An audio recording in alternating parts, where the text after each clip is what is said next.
pasti. Apa ya, ngejalanin itu kan nggak mudah ya, ngejalanin sendiri apa-apa sendiri. Jangankan hidup yang penuh dengan tantangan istilahnya gitu. Hidup yang istilahnya kita menjalani hari-hari seperti biasa aja akan lebih, itu udah kayak bukan ngomong, tapi kan memang kayaknya Allah tuh sudah menciptakan kita manusia itu memang bukan makhluk yang hidupnya sendiri kan gitu.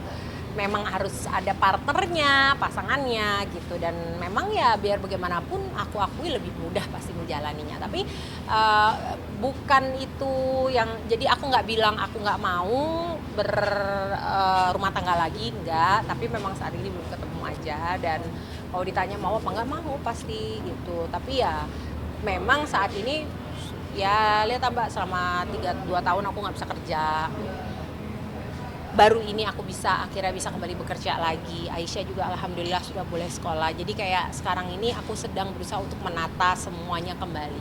Semualah pekerjaanku, mendampingi Aisyah untuk kembali ke istilah dalam tanda kutip ke dunia luar selain dengan rumah sakit gitu loh. Nah itu kan butuh, aku sebagai seorang single parent yang ada di situ, maka butuh full atensi dan fokus aku untuk bisa mendampingi dia, bisa menjalani transisinya dari masa dia itu benar-benar di rumah sakit dan rumah saja sampai sekarang harus mulai untuk bersekolah dan bersosialisasi. Terbuka, pasti terbuka. Karena aku percaya semua kan kalau kayak jodoh gitu kita nggak bisa ada ini ya, angan-angan bisa, doa bisa, tapi kan kita nggak bisa tentuin kapan ya.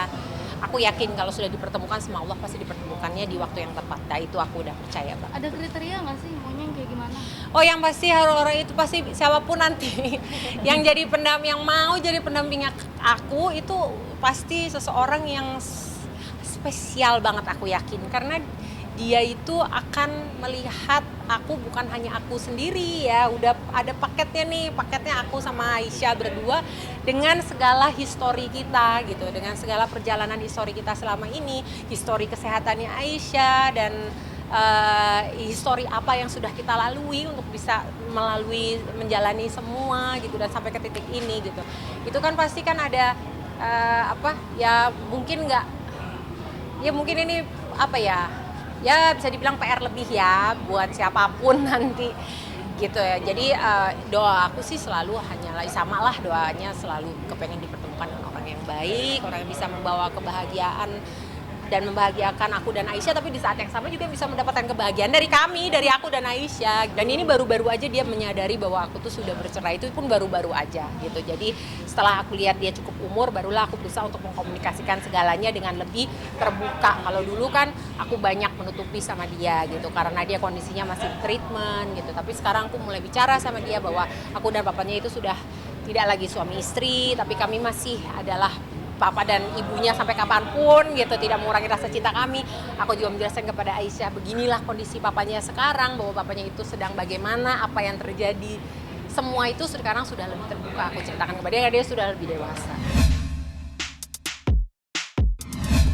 Teman-teman tuh pasti ada aja lah yang pengen memperkenalkan dengan ini, dengan itu, dengan ini, dengan itu. Yang dirasa orang-orang baik. Semuanya aku, jangan kan ini ya, keluarga, teman pasti semuanya kayak gitu. Tapi mungkin karena mereka ngelihat gitu, maksudnya apa yang kita alami selama ini, apa yang aku alami selama ini. Tapi mereka juga tahu bahwa PR.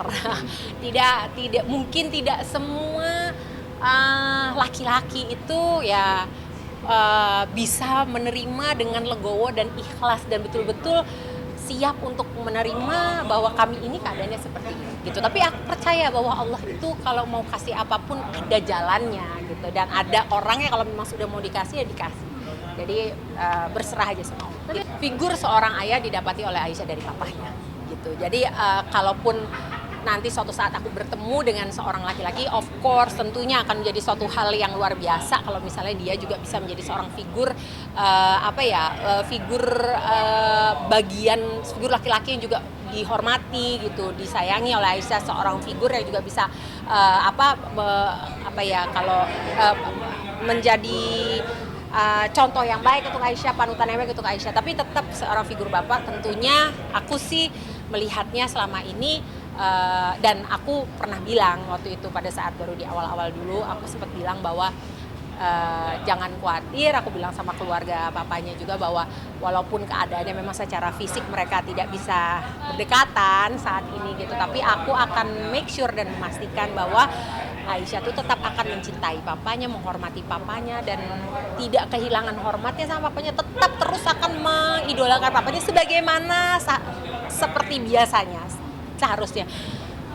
Karena buat aku ya pertama itu wajarnya seperti itu, dan yang kedua itu yang terbaik untuk perkembangan mentalnya dia juga. Perasaan dia itu, dia ngomong sama aku gitu bahwa ibu kok kayaknya ibu senang sih ke Indonesia jauh-jauh dari aku gitu. Itu dia pernah keluar dari mulut dia gitu. Karena kenapa aku merasa, kenapa ya dia pernah merasa seperti itu? Mungkin karena setiap kali aku mau ke Indonesia, aku berusaha untuk membuat itu seringan mungkin di depan dia. Sebenarnya kalau misalnya aku mau jujur, aku nangis. Setiap kali aku mau pulang ke Indonesia itu pasti buat aku, jujur nih, penuh air mata, Mbak. Tiap malam kalau udah H-7 nih, mau pulang ke Indonesia nih, lagi nyari tiket apa segala macam, itu pasti tiap malam aku nangis. Dan aku berusaha untuk benar-benar tiap malam tuh sayang-sayang dia, deket-deket dia, bobonya tuh bener-bener kayak pelukan sama dia, bener-bener lus-lus dia, doain dia setiap malam gitu, setiap pagi. Aku pokoknya tidak mau ini ya, spend time sama dia waktu sebanyak mungkin, karena aku tahu nih aku bakal di Indonesia 1 minggu, 2 minggu gitu. Dan mungkin karena dia merasa aku sesantai itu gitu, maksudnya di hari-hari biasa kan aku nggak mau terus membrot up dong, nggak mau terus kayak ibu mau pulang ya ke Indonesia ya, aku sedih deh, karena aku nggak mau memberikan atmosfer itu ke dia kan. Aku kepengennya dia nggak usah mikir terlalu berat apa-apa gitu. Jadi karena dia merasa aku tuh hari-harinya tetap berusaha bercanda sama dia, tetap berusaha untuk ngomong dengan normal sama dia, akhirnya dia jadi merasa mungkin kok kayaknya ibu seneng-seneng aja gitu ke Indonesia.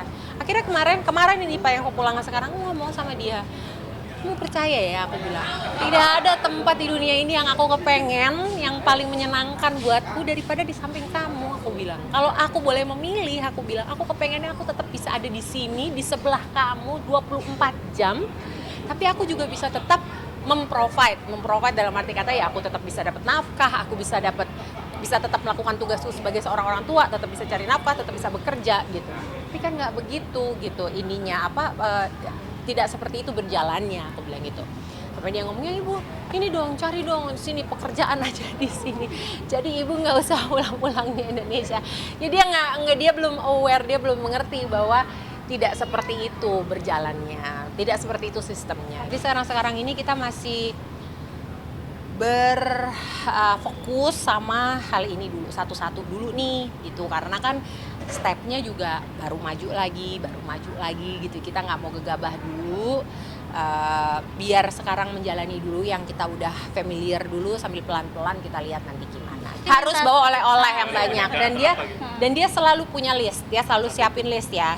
Dan aku bersyukur banget karena di Indonesia ini segala-galanya itu relatif lebih murah daripada di sana. Kita mau beli mainan apa segala macam juga range-nya juga, jenisnya juga lebih banyak gitu, bermacam-macam. Istilahnya mau beli yang harga segini ada, mau beli yang harga juga ada gitu kan. Jadi buat aku itu lebih mudah. Jadi dia kadang-kadang simple sih Mbak, nggak aneh-aneh. Kadang-kadang hal-hal kecil, kadang-kadang cuma squishy gitu-gitu ya misalnya, atau makanan. Biasanya makanan. Kalau yang sekarang ini dia berubah. Jadi setiap waktunya tuh tergantung dia di umur berapa dan kesukaannya lagi apa. Kalau sekarang yang dia pengen aku bawa dari Indonesia itu adalah tempe.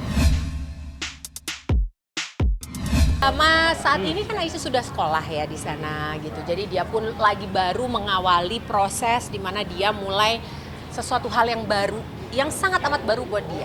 Ya, selama 3 tahun kita di sana, 3 tahun pertama kita itu di sana, kita betul-betul di dalam menjalani satu hal yang daily rutinitas sehari-hari yang itu saja.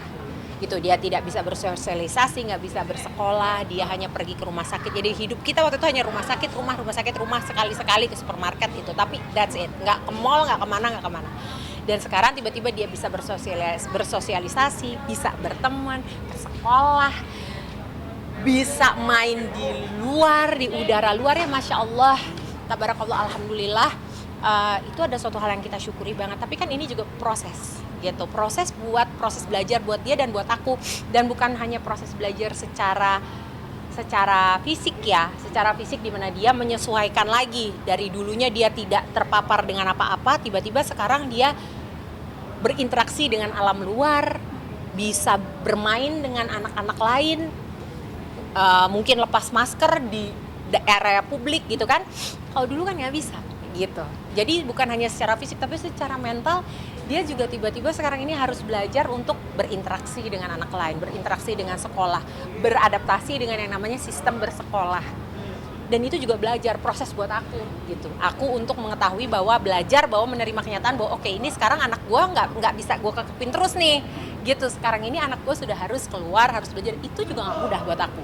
Jadi proses ini dan di samping itu juga Aisyah juga masih rutin cek, masih ada beberapa hal-hal yang masih dia harus dimonitor sama dokternya gitu. Dan itu membuat aku dengan segala pertimbangannya pertama juga keadaan pandemi, walaupun sudah menjadi endemi tapi masih ada di Indonesia, di seluruh dunia ya. Jadi buat aku penerbangan dari Indonesia ke Singapura karena Aisyah masih tetap ada kontrol segala macam, itu juga beresiko buat kami, buat dia ya. Jadi lebih efektif, lebih efisien dia stay dulu di sana biar benar-benar dia biar benar-benar give time dulu, kasih waktu dulu sembari dia juga beradaptasi dengan semua hal yang baru yang sekarang ini kita jalani. Karena sudah boleh sekolah juga gitu, jadi dia udah nggak kemoterapi lagi dan sekarang ya dia sedang ya seperti aku cerita tadi gitu, dia sedang belajar untuk bersosialisasi gitu. Dan ini belajar bukan cuma dia tapi buat aku juga belajar untuk bersosialisasi. Berarti sudah setahun yang lalu sudah dilakukan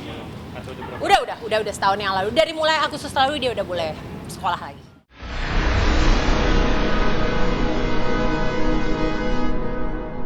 Jadi jangan lupa untuk subscribe Cumi Cumi. Ditekan ya tombol lonceng merahnya.